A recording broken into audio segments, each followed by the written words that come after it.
You heard the intro. We're here. We're live.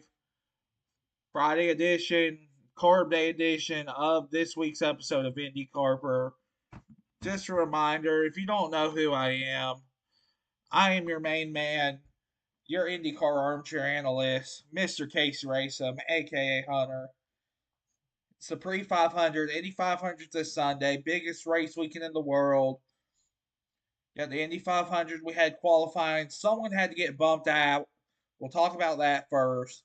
Then we're going to give my picks for who I think is going to win the Indy 500. And we're going to go over the qualifying ratings. And we'll do the starting lineup as well. Let's go ahead and dive into it for the bumped out alert. 30, like I said last week during the pre-bump day episode, there was 34 cars going for 33 spots, which means someone unfortunately had to get bumped out, and sadly that had to be Nolan Siegel, which bad, kind of a bad thing. Or 34 cars, 33 spots. Someone had to get bumped out. That had to be Nolan Siegel. All I think this means is one. This is what I'm going to say. IndyCar should have the Freedom 100 for the Indy Next Series. Bring it back. So that way, some of these rookies like Siegel, Linus, Kiffin Simpson, Christian Rasmussen, all these rookies that didn't get a chance to run the speedway, this isn't their first opportunity. Sadly, Nolan Siegel got bumped out. Ended up wrecking out in qualifying, trying to go for the fastest lap. Two things are going to possibly happen. He doesn't have to go through rookie orientation. It just so happens Kyle Larson can't make the race. He might be the option, but that's likely not going to happen. Once again, bring back the Freedom 100 so that way you don't have any next guys. This isn't their first opportunity. Is at the Indy 500 practice. We need to bring back the Freedom 100 for the Indy Next Series on Carb Day. And what I think this means is Nolan Siegel, he's 25 points out from the Indy Next Championship. He's 25 points back of A.K.A. He's currently second in the points. I think he's going to use this getting bumped out, as fuel. He's going to use this bumping out as fuel and go on a tear in the next series. Probably going to put a gap in the point standings from Jacob Abel and make the gap insurmountable. That's just my prediction. I could be wrong. I could be 100% right. Since I made my Indy Next prediction about Nolan Siegel, let's talk about the Indy Next race up. Next weekend, Indy Next Series is back with the Detroit Grand Prix, Sunday, June 2nd at 10:20 a.m. Eastern, 9:20 a.m. Central, 8:20 a.m. Mountain Time, 7:20 a.m. Pacific Time. All Indy Next races are streaming on Peacock. Reese Gold, the defending winner, he is in the race still. He's still in the Indy Next Series. He's looking to go back to back. Could happen very well. But like I said, I think Nolan Siegel's about to go on a tear. But we'll have to see next weekend. That's enough about getting pumped out and the Indy Next Series. Let's go ahead and dive into the starting lineup of the Indy 500. Shout out to the IndyCar Series Instagram for giving us the full grid. Let's go ahead. All Penske front row. Scott McLaughlin wins the pole. Will Power second. Joseph Newgarden in third. Last time Penske had this much speed, there was kind of something sketchy and skeptical that happened at St. Petersburg. Ended up with DQs, but I'm not saying anything. I'm not going to go on ahead and put on my tinfoil hat. I'm not going to say anything, but last time it happened, something sketchy ended up happening. Just saying it's a possibility. I don't think it's real, though. All Chevy top 8. Row 2, you got Alexander Rossi, the 2016 winner. Santino Ferrucci starting 6th. And Rinus VeeKay, always in the top 12. He starts 7th. Starting 8th, you got Pato Award. Or I forgot to mention Kyle Larson starting 5th, highest qualifying rookie. He's doing the double. We can see what happens. Santino Ferrucci rounds out row 2. Row 3, you got Rinus VeeKay, Pato Award, and Felix Rosenqvist.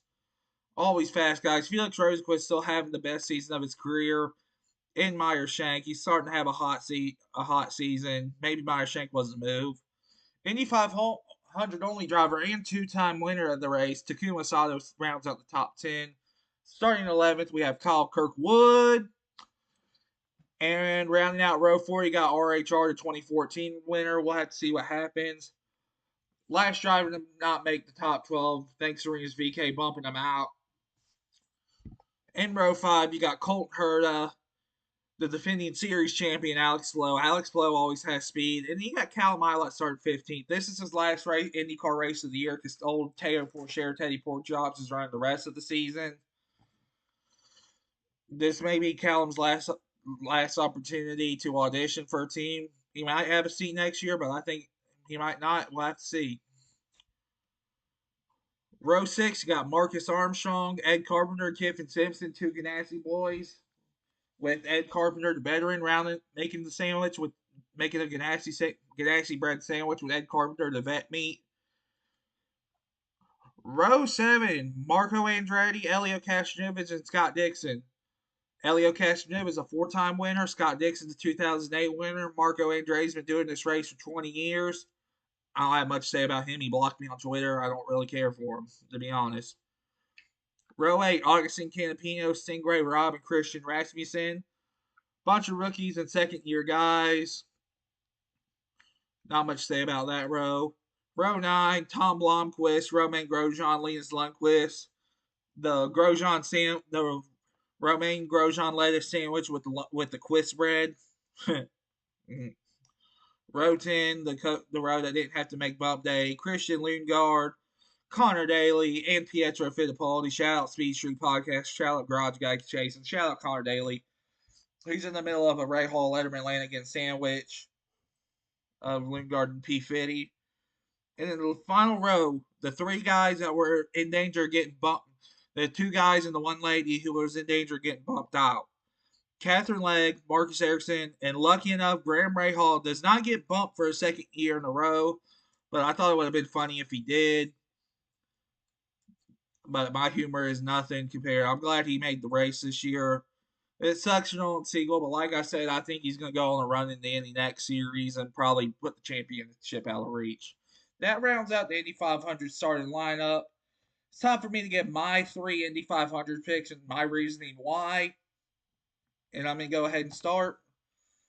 Number 1, Will Power. I kind of had to pick a Penske driver. They've been fast all throughout Indy 500 practice. I had to pick a Penske driver. He starts second.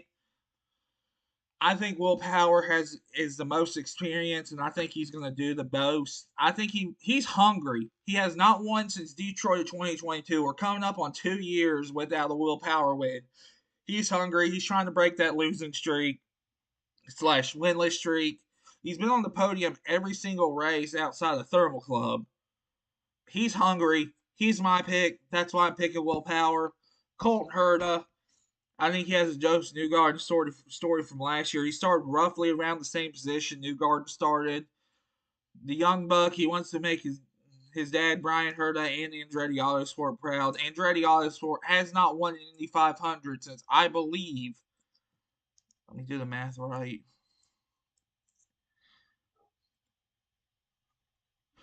They have not won an Indy 500 since 2017. Colton Herta is trying to break that streak, and I think he might be able to do it. My dark horse is not a favorite pick. No one really likes him. He's not a favorite driver amongst the paddock and the fan base, but Death Texas Santino Ferrucci finished in top 10 in the Indy 500. He hasn't finished outside the top 10. He got a podium here last year. He finished third. He led some laps.